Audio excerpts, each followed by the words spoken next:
Tell me what you do on a Sunday. I'm tired of... Hi guys! Welcome back to my channel. So, yan. This is my first ever vlog na i-upload ko sa YouTube. So, ayun. Nagtanong ako sa...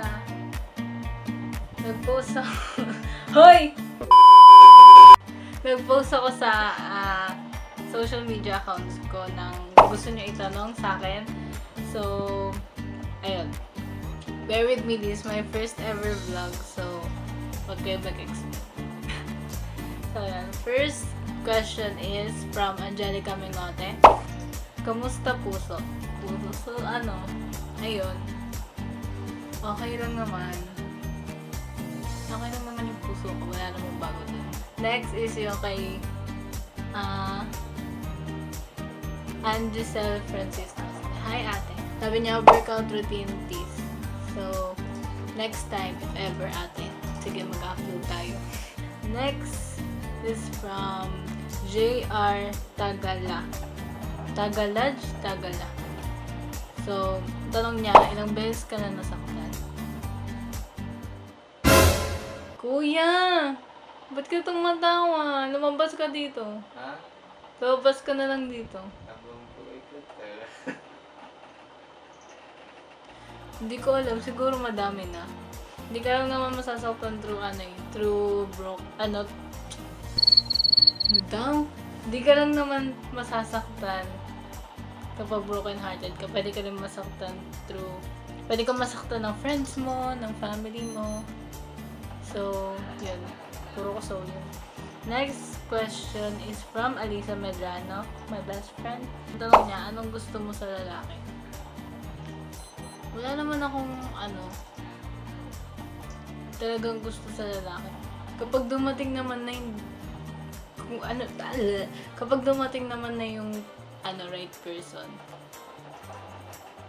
Para kung ano siya, i-accept mo, mamahalin mo. Basta wala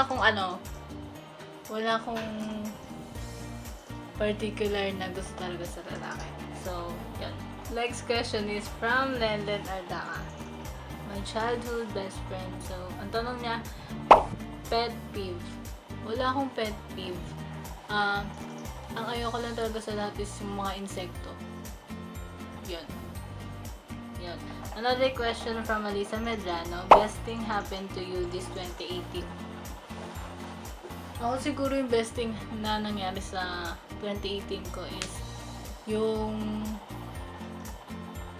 nakapasok ako dun sa audition ng Fancy. Kasi dati, meron kasing dalawang dance group sa school namin. Tapos, dati dun ako sa ACPAD. Dun sa isang grupo. Tapos, nag-audition ako sa Fancy. Tapos, hindi na rin, tinanggal na din ako kasi hindi ako nakakapag-training kasi masyado na ako naging busy, lalo na PM shift ako. So, ang hirap talaga. Sobrang hirap. Next question is from Shane Bakruya. What is more important? Genuine love or genuine happiness? Siguro sa akin is genuine love. Kasi, ang love hindi lang naman siya pang jowa, pang boyfriend, girlfriend, ganun. Yung love, pwede mo siya ibigay sa family mo, sa friends mo, sa ibang tao. Kapag nagbigay ka ng love sa isang tao, mapapasaya mo siya. Kaya, when you give love, you give happiness to people or to a particular person. Next question is from Ana Dominique Garde.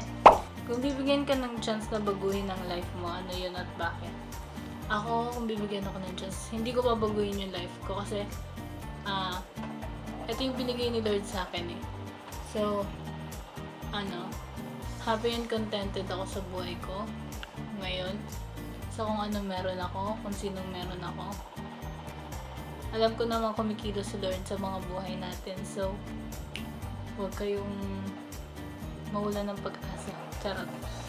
So, next question is from Nikita Soriano Relano. Hi ate, I miss you.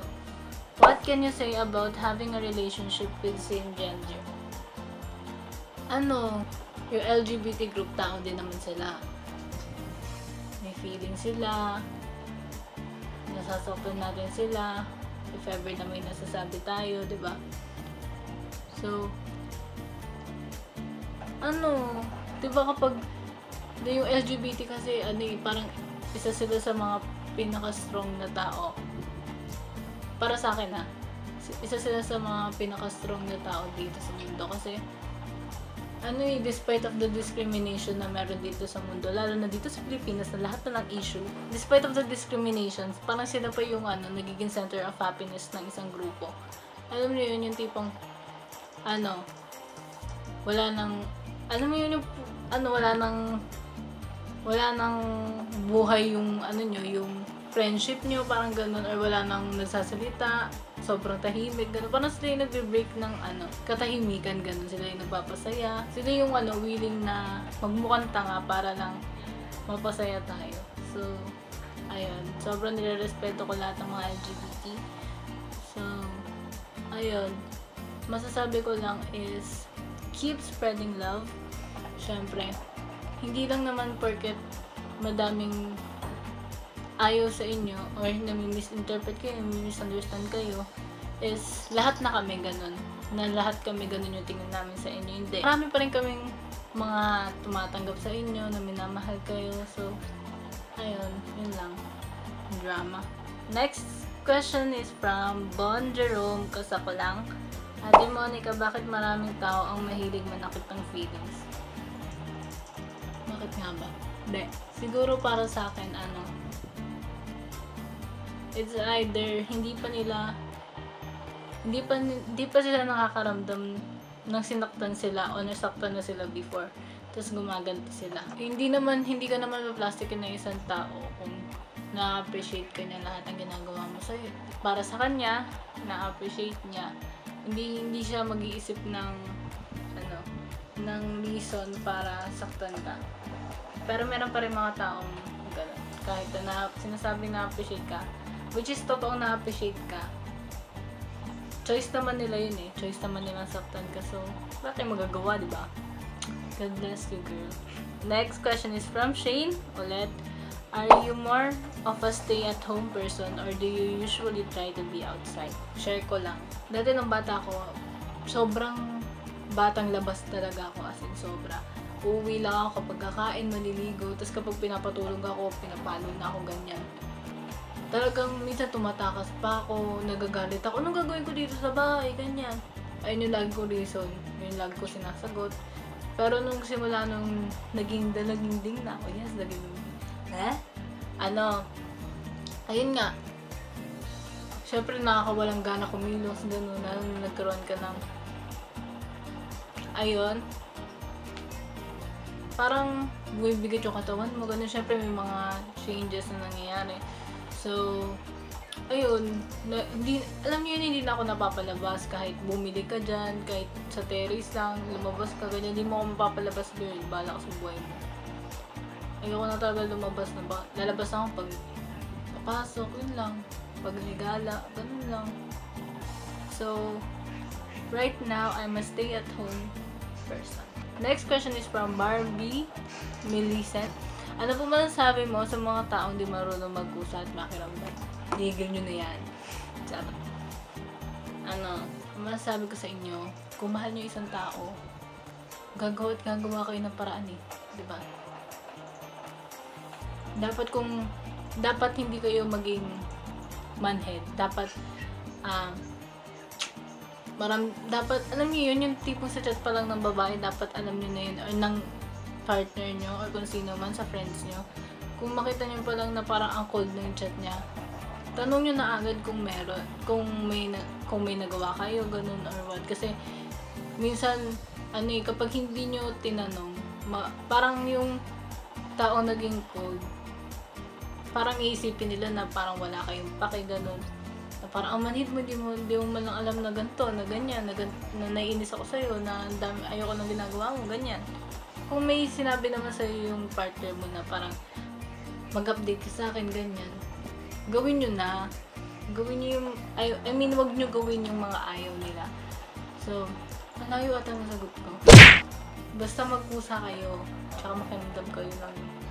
Kung mahal nyo isang tao, ano na yan eh, given na yan na magiging ganun kayo eh. Depende na talaga sa tao yun eh.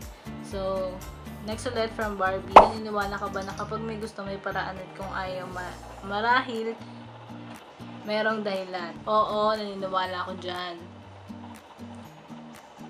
Tama yan. Kasi diba, kapag mayroon naman talaga, kapag gusto mo talaga gagawa ka ng paraan eh, tapos kung ayaw mo, syempre gagawa ka ng dahilan. Kung mahal nyo, gumawa kayo ng paraan. Next question is from Karma Lobago.